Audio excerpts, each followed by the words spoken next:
Right, you're live on camera, look your best. So, we're back. Who are you? Craig from Dino Talk. There you go. Next door to Driftworks. We've sort of started another project. Well, you've almost finished two. Well, yeah, they're about done really. So, three, if you cut, three with the MX-5, I suppose. So the MX-5, as you've probably seen, that's mine and my lad's track car that we've been using this year. Slight problem with it, it doesn't fit in it anymore. So no, he's not fat. He's just a giant. No, he's not Starkey. So he's about 6'5" now and still growing, and we have lowered the seats in it and the cage. It means redoing all the cage, and so we've decided to build this instead. So that's for sale. We're going to sell that. And back to, I've had a couple of RX8s, had one with a V8 in, and really liked them. Really good car. Basically same as the MX-5 underneath, same, well, very similar chassis and suspension and everything, just a bit longer. Bit more space in them. So I got given one from a mate from Africa for a shout, but it was rotten. I mean, it's really bad. So we had all the subframes out of it. Bought another one, which was dark blue. Didn't like the colour, and then a red one turned up. So I bought the red one, and luckily it had a catalyst on it still. So good. Well, they aren't as good as they were a few weeks ago. No, I mean they were a lot of money, but it's still a free car. It is, yeah. Sold the engine, sold the cat, it's got some limited edition wheels on, so it's well into a free car. So we're going to put a Honda K24 Turbo in it, is the plan, onto the RX8 gearbox. That's what we were going to put in the MX-5, but I've got the engine ready and that, but never got around to doing it. So it's going to go into this. And we decided, right, I'll probably just pull a few bits off to like clean and that, and then you got carried away, and no, it's a shell. Yeah. Because the thing is, I took the wings and that off because I mean they're dead easy to work on these, and I want to see why they rust, can't you? They didn't bother painting. No, it's just got a bit of a eco or whatever primer under. I mean, luckily this it's done 27,000 miles from new. 27,000 miles, and the engine's as expected scrap. It's a junk, which is a shame really, because it's a really nice car. You know, it's done nothing, so it's worth putting some time into. It's a little bit scabby underneath in places, but there's no rot on it, as in, there's no holes or anything. So basically we decided to, like I've done on the Evo and we've done on the V10 and all the cars, it's like Raptor underneath, like Prequel and X5 McWrap to it. So I've had some Raptor mixed up, and we've stripped everything, so I'm going to do probably up to like this level here, under here. To the bit where Mazda didn't bother painting, yeah? It didn't bother painting, yeah, in like proper Raptor, and all under the wheel arches, all around the front, down the tunnel. Just try and protect it. It's going to put a bit of time and effort into it. Try and make it nice. Since spoke to Gaz, and he said this colour is an absolute pig to match. And I don't really like it anyway, so it's probably going to end up like red, Evo red. Yeah, because it's easy to match then. So that was my all I needed to know for the sweating the project. So we've got to. These are all done ready. We kept these off the other RX8. The body was scrapped. So they've been blasted. Blasted, powder coated. All the bolts re-zinc coated. Bushes. Fanciest set of brakes I've seen you have yet. Yep, some nice brakes. I've had them for ages and ages. The calipers. So I think this is worthy of these. Some discs. Also, I fitted an MX-5 rack so that we've got proper hydraulic steering rather than the electric that the RX8 comes with. I'm dying. What's the matter with you? Got the lurgy? Maybe. Flapjack. So that's all done. Rack side, powder coated, bushed, all done. Over here is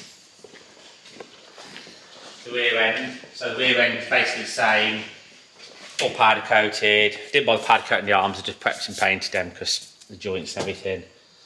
Proper LSD diff rather than the cone diff that's in it. Again, everything's been re-zinced and bushed and stuff. My little strength mod on top of the diff casing, say it's falling in half. Set of rentals. Basically, yeah. I did have one earlier. We were stuck for somewhere and it fits and it works just as a because the diff brace, the holes like taper out, and they shear straight through the middle. But if you put an outlet in them, they do. Whereas the RX7 one's steel. I mean, why they didn't make it the same and use that one, I don't know. And that's the standard diff, which is just works on like one big cone with a couple of springs in it. What, the limited slip? Yeah, on the standard one. It's not a torsion like an RX7. So I've managed to get a proper LSD for it, which should be good. Some new discs, and so that's all ready to go in. Front's ready to go in, and what else? Engine. Come this way. My mate's actually just mocking up a supercharger away because he's got one of these in a kit car. So he just wants to borrow it to mock up. He's run off because he knew the camera was coming. Yeah, he doesn't like the camera. So K24A2, whatever, I don't know, whichever one. Whatever, Honda. Yeah, Honda. The VVT one, it's the JDM spec one that's supposedly, I don't think it's the best you can buy, but it's fine, it does what we want to do. We're going to turbo it, put probably a 3076 turbo, adapter plate to go on to RX8 gearbox, clutch, stuff like that. The back of it is going to be very, very tight. Well, it's going to be into the bulkhead. I'm going to have to chop the bulkhead out to get this in, which is originally why I started doing these with a 1.8T VAG conversion. But to do as a conversion to sell somebody, it's a bit awkward when you've got to cut the bulkhead. And yeah, unless you don't have to. And I did actually consider doing another LS1LT onto this, but I fancy trying one of these, and it's within reason. It's not a massive budget for this car. It's mainly time. You know, these are sort of £1,000, so it's not, you know, it's not a massive outlay. And I can use the original gearbox, which I've got a spare of. And if you're going to do trade days, you've got to do something with the oiling on LS anyway. Yeah, I mean, we can make that. I mean, an F-body pickup, you know, we can make that work. We've got plenty of them out there that work, no issues. But it's the gearbox. You've got to get a strong gearbox, which is expensive, and then the clutch, and then the diff needs relocating properly because the torque, and you know, and when Nate's old enough, he'll be able to drive it. So I think this will probably be better all round. And we're not after. I mean, I'm probably going to be looking like, I don't know, 400 horse out of it. I'm not. You know, people are pushing these to like 600-700 horse, and even like band 550 standard. But I'm not going to put pistons in it. I'm literally just going to run it stock. All I've done is took the balance. They come with the balancer shaft in the motor. So it's got a K20 oil pump on there. Yeah, basically we fit the K20 oil That's pump. Right there, isn't it? You can see there. With timing chain and tension and that. So that's really all we're doing. And a nice turbo. And somewhere bought a used Skunk 2 intake. The reason being you can unbolt it and flip this unbolts off and flips over. It saves a lot of welding then, doesn't it? Yeah, I was going to make one like the MX-5, but it took me like a day to make one. And by the time you buy the flange, the bits, the pipe, and the labour and everything, that popped up cheap. So it's like, I'll just buy it. So Stu's mocking up to put a supercharger on his. So that's good. I've got the power steering pump fit, so that will all work, and that should be hopefully a fairly easy bolt up. And if I don't run too much power and torque through it, I'm thinking 400, maybe 420. The gearbox should hold up, and hopefully the rest of it. And also the beauty with doing it with this route. Standard gearbox, standard pop shaft, standard torque tube, all that sort of stuff standard, which I've got like loads of spares for it, and hopefully it won't stress it too much. You know, it wants to be fun. I mean, it just wants to be a bit of reliable fun, really. Come chasing your E30. Yeah, can't wait.